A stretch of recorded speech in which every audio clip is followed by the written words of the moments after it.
Indian history has a big problem. Its cities are faceless, shapeless.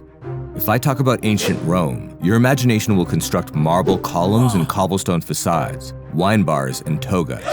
In a sense, you can see it. Good for Rome, but what about India? What did ancient Indian cities actually look like, and how did people live? Thus far, popular media has done a poor job showing it. Well, that's about to change right now.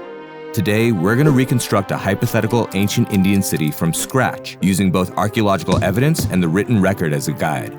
But first, let's address the elephant in the room. Where have all the ruins gone? Not just temples and forts, but structures that define the everyday lives of normal citizens. Houses, taverns, docks, libraries, hospitals, markets. These are the structures that could help us envision India's bustling ancient cities. So why has most of it just disappeared? Though the most dramatic explanations center on invasions, fire and plunder and other atrocities, they don't tell the full story. The lack of ruins can actually be blamed on two main culprits: perishable materials and repurposed materials.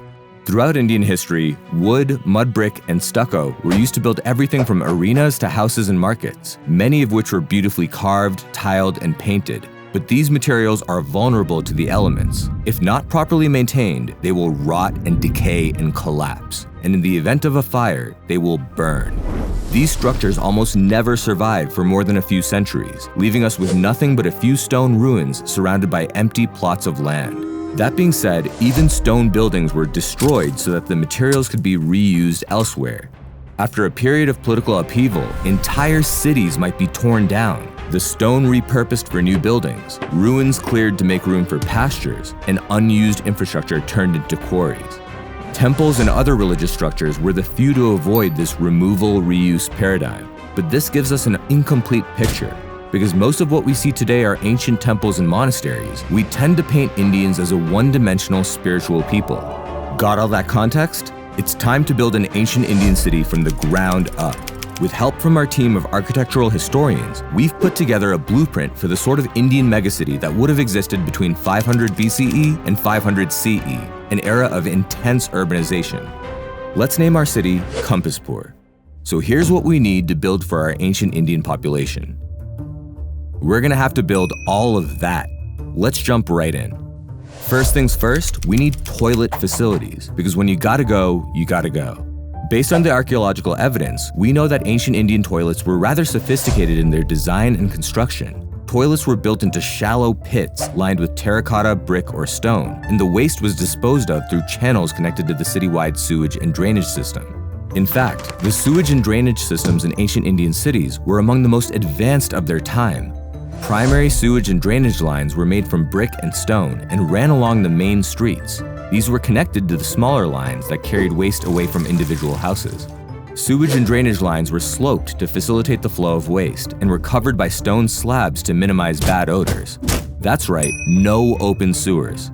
In larger cities, sewage and drainage systems were connected to rivers or other water bodies where waste would be washed away and diluted. Since pollution and contamination were to be avoided, city officials implemented restrictions on excessive waste disposal. But home toilets were just one solution. Public toilets were placed strategically throughout the city, particularly in market areas and near public buildings. Bathing was also an essential part of daily life. Private homes often included rooms equipped with square bathing platforms made of stone or terracotta. These platforms were slightly raised, with a gentle slope leading towards a drain, which was connected to the citywide sewage and drainage system. Public baths were an important feature of ancient Indian cities too. These elaborate bathing complexes were made from bricks or stone slabs that were plastered over to prevent water seepage. Some of these bathing complexes had different sections for men and women, and different sections for hot and cold water, among other conveniences. These public baths were often built in gymnasiums or near social gathering spots, such as parks and stepwells, and were maintained by city authorities or even local merchant guilds. That's hogwash, you say. Garbage. No, this is garbage, and cities have a lot of it. So how did ancient Indians dispose of all their garbage? Indian cities developed detailed guidelines for maintaining cleanliness. Most importantly, they appointed officials who ensured that waste did not accumulate in living areas and public spaces. Garbage was collected in designated areas throughout the city and was then transported to the outskirts. There, it would be composted and turned into fertilizer, burned, or buried. For example, excavations have revealed the existence of large brick-lined pits used as garbage dumps. Day-to-day cleanliness was maintained by public sanitation workers, tasked with sweeping streets and removing waste at regular intervals. Regular citizens, too, were expected to maintain cleanliness around their living and working areas. Failure to abide by these standards would result in fines. Let's get wet. Access to clean and abundant water is a priority in city building. So it was in India, too. To supplement natural sources of water, wells were dug throughout ancient Indian cities. These wells were usually communal and were meant to serve multiple households. That being said, private wells were often built inside larger homes, and sophisticated pulley systems were used to draw water. Water storage, on the other hand, was accomplished through the use of large tanks, reservoirs, and step wells. These storage facilities collected and stored rainwater, ensuring a steady supply for the city, even during dry periods. Step wells are particularly noteworthy. Steps leading down to the water allowed for easy access even as water levels fluctuated. But step wells were not just for water storage and distribution. Elaborately decorated, step wells were designed to serve as multi-purpose community structures, as beautiful, shaded rest areas for the public to gather, relax, and play. These various water storage facilities were connected to an intricate network of terracotta pipelines, aqueducts, and canals to distribute water throughout the city. Public fountains and spouts were placed at key points throughout the city so that people could draw water as needed. These water access points were often decorated with carvings and were strategically located in marketplaces, near temples, and along major streets. As for the water itself, measures were taken to ensure its purity. Boiling water before drinking was common practice. Additionally, natural filters, such as cloth and sand, were used to remove impurities. Houses and neighborhoods. What were neighborhoods like in ancient India? Residential layouts were influenced by texts like the Manasara and the Vastu Shastra, which provided guidelines on architecture, town planning, and spatial arrangement. Megasthenes, a Greek diplomat who lived in the Mauryan capital of Pataliputra, described the city's neighborhoods as well-planned, with orderly rows of houses, broad streets, and distinct quarters for different social groups, suggesting a highly organized administrative structure. Neighborhood bonds were reinforced by public spaces, such as gymnasiums, baths, small temples, courtyards, gardens, and meeting halls. And these spaces were typically built at central intersections to improve accessibility. That's all very cool, but housing forms the core of a neighborhood. So what did these ancient Indian houses actually look like? Materials and designs varied considerably. In drier inland regions, houses were generally built with stone or brick and had flat roofs and plastered over walls. Meanwhile, in lush coastal regions, houses were built with wood, bamboo, and terracotta and had sloping roofs to facilitate rainwater drainage. Designs ranged from simple, single-room dwellings to more elaborate, multi-story structures. The most common type was the courtyard house, and it's a design that remains popular in India today. As per the design, the central courtyard ensured that there was light, ventilation, and a space for domestic activities. Rooms were arranged around this central courtyard, with private rooms located towards the back of the house and reception areas located towards the entrance. In wealthier households, there would be multiple stories and multiple courtyards, and these would be adorned with plants, fountains, and sculptures. The interior walls were elaborately decorated with murals, carvings, and intricate woodwork detailing.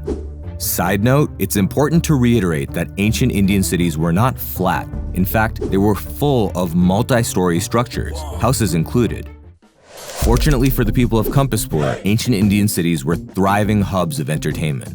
Theaters were typically located near the city center or the royal palace, and adhered to principles outlined in texts like the Natya Shastra, which provided detailed guidance on stage dimensions, acoustics, and seating. Theaters had a raised stage, with a backdrop for actors to change costumes, and seating was arranged in a semicircular or rectangular pattern around the stage, allowing the audience to have a clear view of the performance. Larger theaters could accommodate several thousand spectators at once. Looking to spend quality time with beautiful people? Indian cities were built with specialized red light districts for adult entertainment. These districts were situated near marketplaces or along busy thoroughfares and were marked by elaborate gateways. Red light districts were vibrant nightlife hubs and featured taverns, gambling houses, and other venues for adult entertainment. They also included well-constructed homes and salons where courtesans entertained their guests. Courtesan spaces were designed to provide an elegant and inviting environment. For example, salons featured spacious reception rooms, courtyards, and private chambers, and were adorned with luxurious furnishings, artworks, and musical instruments. Sports were an essential pillar of entertainment in ancient India. Fighting pits were among the most common arenas. They were essentially leveled grounds where wrestlers and boxers could compete, and this area was surrounded by raised platforms and terraced stands for spectators. Meanwhile, chariot races and horse races were held on purpose-built tracks, similar to the hippodromes of the Greco-Roman world. The tracks were often encircled by low walls to keep spectators safe. Cities were also dotted with gymnasiums. Facilities included training equipment, bathing areas, and open courtyards for sporting activities. But gymnasiums were not just for physical training. They were social hubs where men gathered to discuss everything from philosophy to politics. Truly great cities are designed with public spaces in mind. Ancient India was no exception.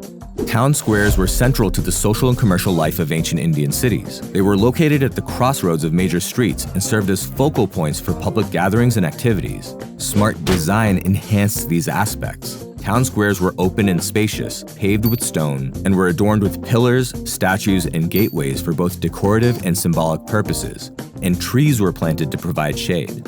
Importantly, town squares were multifunctional spaces. Certain sections might be reserved for public meetings and performances, while other sections were designated as pop-up marketplaces with a variety of stalls. The bustling atmosphere of these spaces made them popular social hubs. People from different walks of life would gather to trade, gossip, and discuss the news of the day.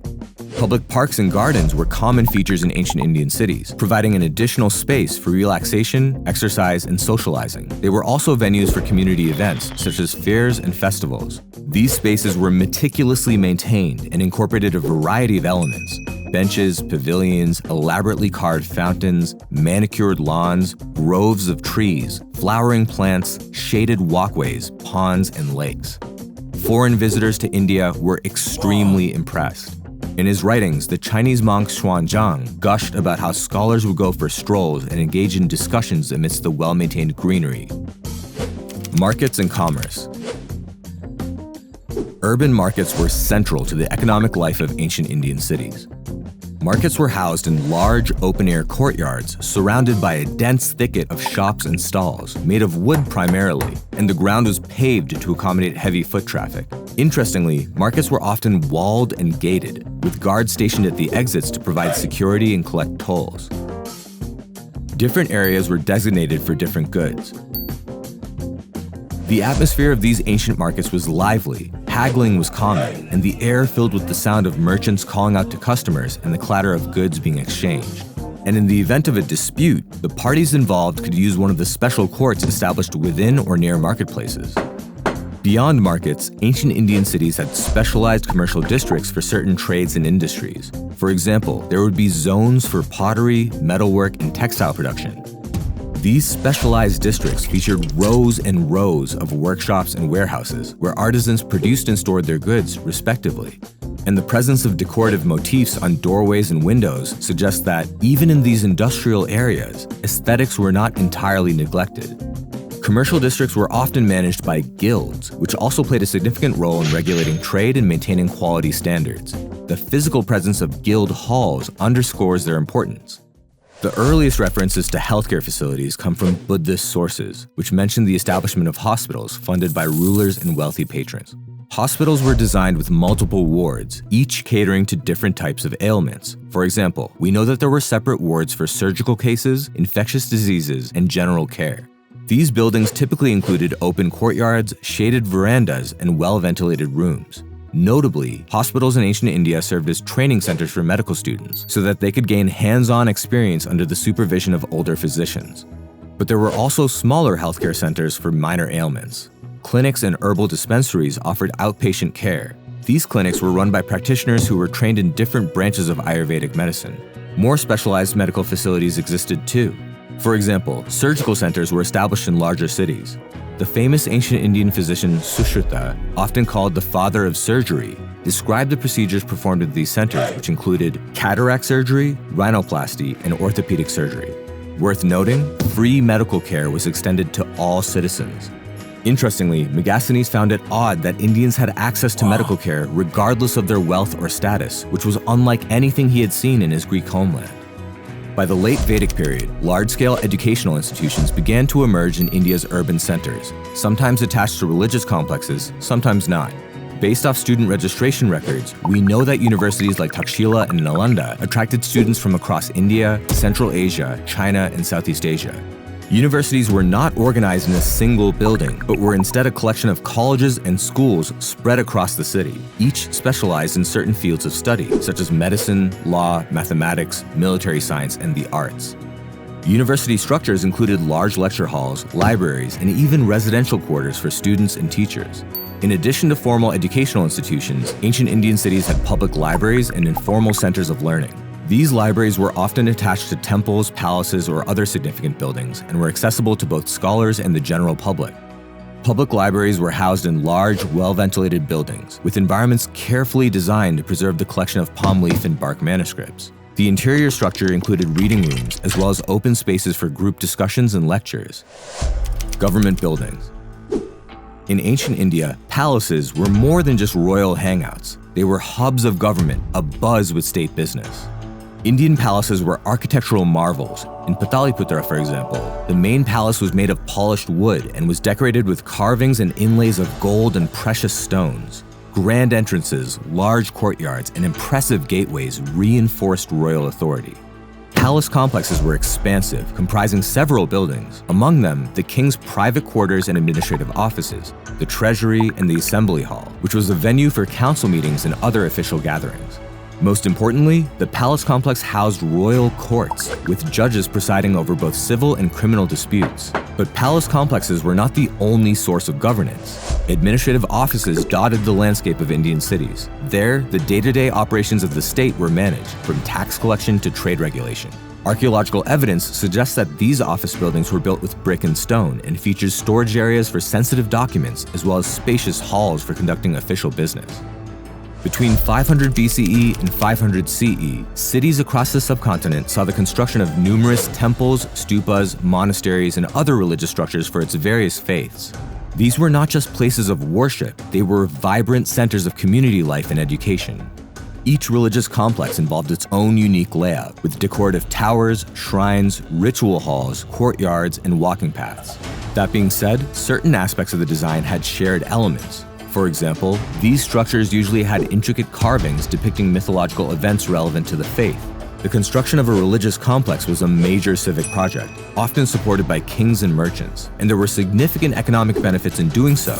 These religious complexes became landholders, attracted trade, employed thousands, and earned revenue through donations. Tired of eating at home? You're in luck. Compaspur has a thriving F&B scene. Based on the historical record, we know that major cities had taverns and restaurants serving a variety of foods and alcoholic drinks, from local specialties to imported delicacies from around India and the world. Archaeologists have discovered communal dining areas and kitchen spaces, indicating the presence of large cafeteria-style eateries for the public. Most often, layouts included an open front design, low tables, cushions, and group seating arrangements. These venues not only served food, but also acted as social hubs for people of the city. Food and beverage establishments were typically located near marketplaces, in entertainment districts, and along other busy thoroughfares. And if you're coming into the city as a visitor, in major Indian cities, there were rest houses situated near the main gates, meant to provide shelter for merchants, pilgrims, and other visitors. These rest houses were equipped with basic amenities, from dormitory beds to communal dining and bathing facilities. The buildings also had central courtyards where travelers could socialize. The Chinese monk Fa Hien described these rest houses as well-maintained and observed that they were usually funded by the state or private patrons. Transportation. In ancient India, roadways were not mere dirt paths, but were paved with stones or gravel and were designed to endure heavy traffic and harsh weather conditions. Major streets were wide and well-maintained, and according to Megasthenes, there were many chariots and carts using the throughway, indicating that they were suitable for various types of vehicles. We've built Compaspur into a prosperous Indian megacity, but that also makes it a target for greedy conquerors, so let's implement defensive measures. First, the fortifications. These would include massive walls, moats, and fortified gates. Generally speaking, fortifications incorporated thick, high walls made from either stone or brick. These walls were reinforced with bastions, which provided vantage points for archers to dispense with approaching armies. Multiple layers of defense were emphasized, so there were both outer and inner walls. Gates were heavily fortified, with doors made of iron or reinforced wood and adorned with spikes to prevent elephants from battering them down. The entryways were designed to be narrow so that only a few people could pass through at any time. This made it easier for defenders to repel invaders. Some gates were even built with trap mechanisms, such as spike pits and concealed archers, to neutralize attackers who managed to breach the outer defenses. Fun fact, hidden passages and tunnels were also built to allow counterattacks or an escape if the situation were to become too dire. Within the city walls, military garrisons and watchtowers played a crucial role in maintaining security. Garrison troops were stationed at strategic points throughout the city, and watchtowers provided high vantage points for monitoring threats on the city's streets and in areas beyond the city walls. Policing and emergency services. In ancient Indian cities, government law enforcement officers were responsible for maintaining order.